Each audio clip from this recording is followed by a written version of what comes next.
Greater Creators is a study of creative icons who push the boundaries of art and whose influence can still be felt today. So take a seat, class is in session. Today we're talking about visual effects pioneer and stop motion innovator, Ray Harryhausen.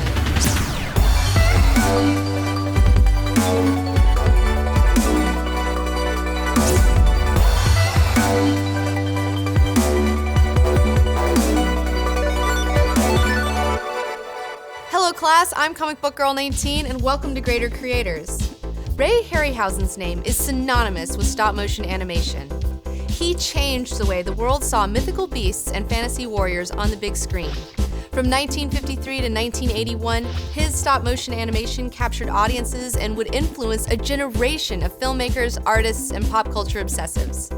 You simply can't have a discussion about Hollywood special effects without acknowledging the impact of Harryhausen. So what is it you like about this Harryhausen guy so much? Well, Robot, I'm a big proponent of practical effects on film. I think they're really magical. And Ray Harryhausen in particular was one person who really helped to push that magic to new levels.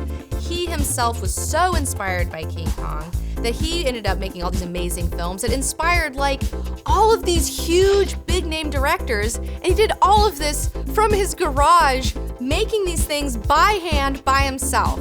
That's impressive. Oh, okay. Oh, wow. As the New York Times put it, Ray Harryhausen found ways to breathe cinematic life into the gargantuan, the mythical, and the extinct. A do-it-yourself one-man army in special effects creation who worked alone or with very small crews, Harryhausen was once quoted explaining that I had to learn to do everything because I couldn't find another kindred soul. Now you see 80 people listed doing the same things that I was doing myself. I think I like this guy. Alright guys, now let me tell you about 4 examples of Harryhausen's best works. Number 1, The Beast from 20,000 Fathoms from 1953.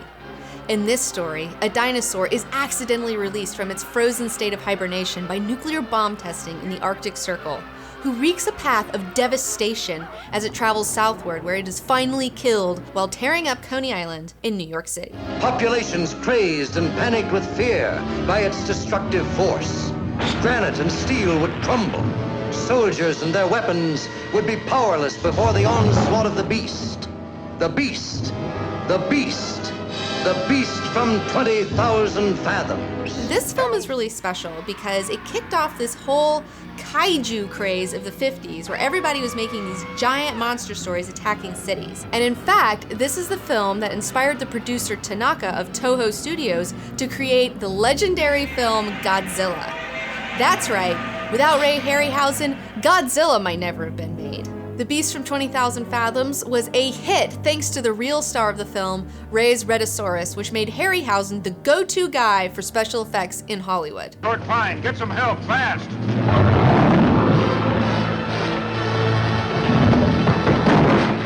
Example number 2, The Seventh Voyage of Sinbad from 1958. This is the first of 3 Sinbad films following the legendary adventures of Sinbad the Sailor and his crew. In this film, he is said to marry Princess Parisa, but after she's shrunken down by a magician, he and his men must go to Colossa Island to retrieve a piece of eggshell from a giant 2-headed bird in order to make a potion to restore Sinbad's bride to her former size. There, they encounter not only the giant bird, but also a cyclops, a dragon, and even a skeleton warrior. There's also a cool Cobra lady seen earlier in the film, who I might be for next Halloween. Just saying, I love snake ladies. This was Ray's first full-color major motion picture and is cited by many directors as being the movie that influenced them to pursue filmmaking. My dad built the armature, which is the metal ball and socket joints inside the arm. Then he would send the skeleton to me, and I build up the bones on the actual armature with cotton dipped in latex, and it seems to last quite a while after all these years. I always try to give a slightly demonic look to skeletons because people have that in their mind. People are afraid of a skeleton, and we all have one inside of us. Raymond Frederick Harryhausen was born on June 29, 1920 in Los Angeles, California. When he was 13 years old, his life would be changed forever when he watched 1933's King Kong. As he recounted in a 2005 interview with Entertainment Weekly, Harryhausen would eventually watch King Kong close to 200 times. Whoa, I haven't even seen Commando that many times. He said that half the charm was, I didn't know how it was done. And it's a pity today that in magazines, they tell you how things are done before the film even comes out. Without the aid of magazines, he experimented in the family garage, making his own stop-motion shorts himself. In fact, his family was very supportive of his obsession, and his father would make armatures for him for a lot of his career, and his mother even let him cut up one of her old fur coats for one of his woolly mammoths. That's a nice mom. He took courses at USC in film editing, art direction, and photography while he was still in high school. And he was able to meet King Kong model maker and animator Willis O'Brien, who gave him advice about his models. He got to work as an assistant to his idol O'Brien in 1947's Mighty Joe Young, which won an Oscar for its special effects. Here's the kind of movie you're waiting to see. Mighty Joe Young. And in 1953, Harry was finally in charge of all the effects by himself for the first time in The Beast from 20,000 Fathoms, which became a box office hit. And this was the first time he had used the Dynamation technique that would become his signature. What was Dynamation? This is Dynamation. Dynamation is a new process which utilizes new technical and scientific advances in electronics and color to open up vast new vistas in motion picture entertainment. Anything the mind can conceive can now be brought to the screen. Dynamation is where you split your footage into two between the foreground and the background. Harryhausen would use the background as a miniature rear screen with the models animated in front of it, filming it with all the foreground stuff matted out. Then it was all rewound with everything except the foreground matted out, and Harryhausen was able to maintain frame-by-frame control during the entire process, from the lighting to the models to the projection. Producer Charles Schneer and special effects expert Ray Harryhausen have combined animation, normal human action, and trick photo effects in color. If it wasn't for the Directors Guild's strict rules, Harryhausen would probably have been credited as director or at least co-director on many of his films, given his intense involvement from script development to art direction to storyboards. In fact, Ray Harryhausen was an amazing draftsman. Some of his drawings are absolutely beautiful, and this is what he would work from before he started making his models.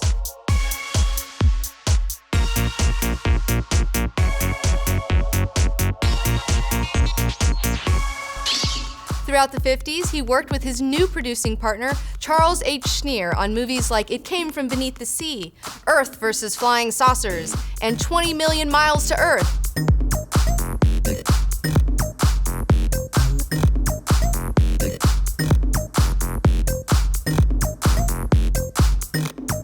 In 1954, he helped O'Brien with the pair's first pro-color work, an 8-minute dinosaur sequence for the documentary Animal World. And Harryhausen's biggest hit of the 50s, 1958's The Seventh Voyage of Sinbad, was a full-color film. Teacher, can you tell me about the partnership between Ray Harryhausen and Charles Schneer? Well, Space Brain, I think that they had a really cool relationship. You had Charles Schneer, he's at Columbia Pictures, okay? And so Ray, he just wants to do his animation, right? But he needs like a business partner who can do all like the business stuff and like help him get his films made. I've been witness to his genius.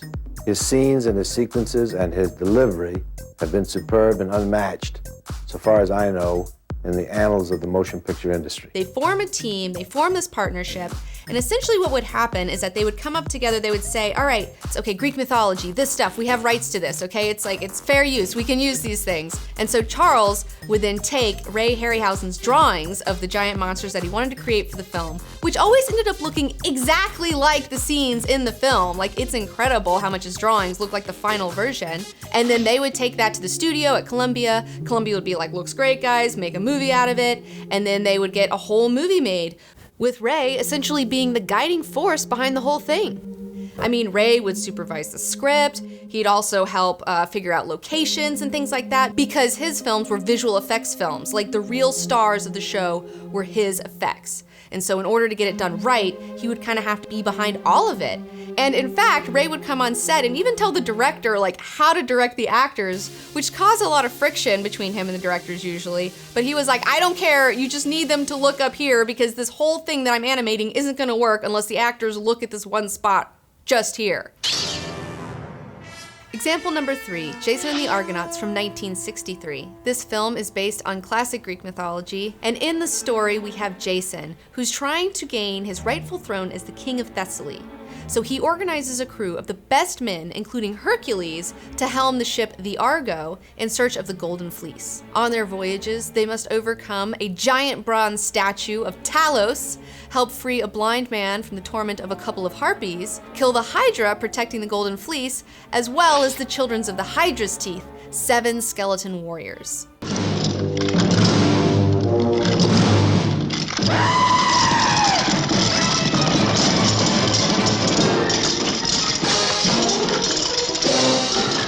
This movie is considered Ray's masterwork in stop-motion animation. Ray was always looking to push himself further and to top his previous works, so he chose to create a highly complicated Hydra, animating 7 heads with not 1 but 2 tails. He also upped the ante on skeleton warriors, showcasing just the one in the 7th Voyage of Sinbad. In Jason and the Argonauts, Ray animated a fight scene with 7 skeletons. And during one particular scene, a skeleton is shown jumping over a man on the ground. A small detail for the viewer, but a huge undertaking for Ray. And things like this are what make his films so special. The man goes the extra mile to give his films that Harryhausen touch. Teacher, have you seen 1 Million Years B.C. and what did you think about it? I did watch 1 Million Years B.C. and man, that movie is not the best movie in the whole world. It's all about these cavemen, and so none of them are talking the whole time, so it's just like grunting for like an hour and a half.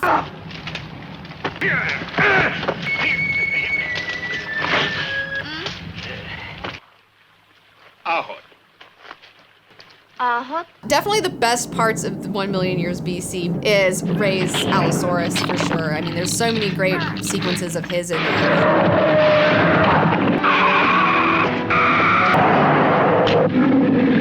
Although it is curious that they decided to also put some other visual effects in there that like weren't Harryhausen animation, that like totally didn't work and looked really goofy as compared to his animation. Like what? Well, they got like an iguana and just made him look like really big, and then had this iguana attacking a guy, and it was just an iguana.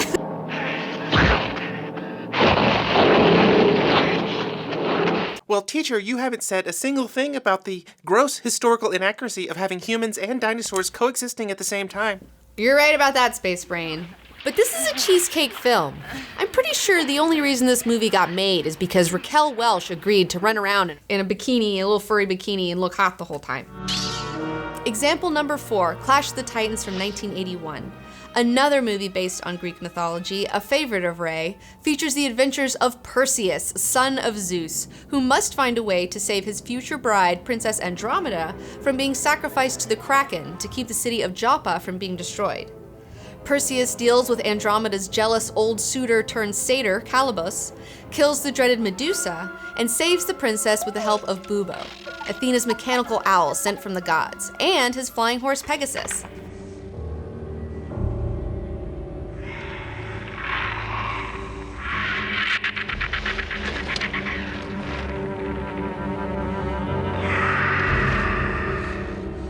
This movie is significant because it marks the end of Ray Harryhausen's career, being his final film. Harryhausen and Schneer had planned a sequel, Force of the Trojans, but because of advances in visual effects following Star Wars, Hollywood wasn't interested in funding Harryhausen's style any longer.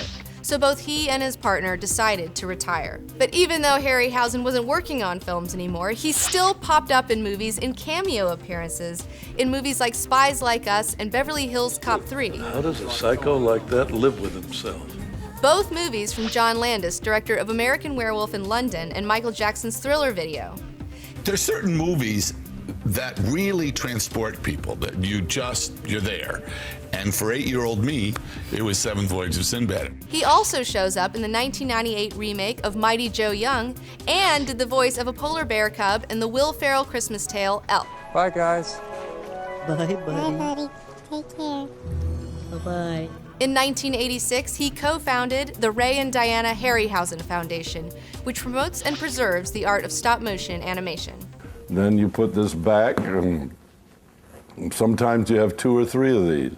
And then you move it again, And you know, he's done it.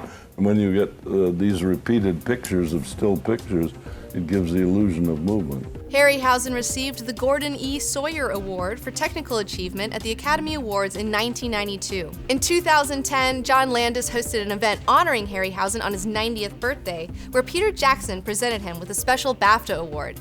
The same year, his foundation gave his complete collection of models and puppets, some 50,000 pieces, to a British museum. And 2 years later, Ray Harryhausen passed away at the age of 92. Ray Harryhausen was a special effects artist who became a genre unto himself. The works he handmade out of his own garage ignited imaginations and audiences around the world and inspired countless artists who came after him. As Steven Spielberg once said, "Ray, your inspiration goes with us forever." Teacher, in your own words, how do you feel about Harry Harryhausen? Honestly, how do I feel about Ray Harryhausen?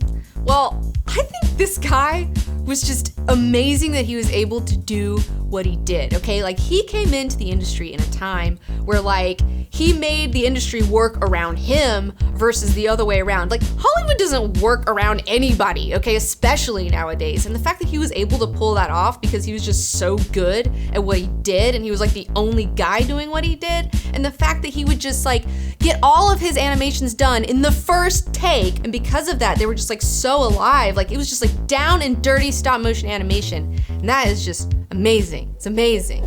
All right, guys, now it's time for your homework.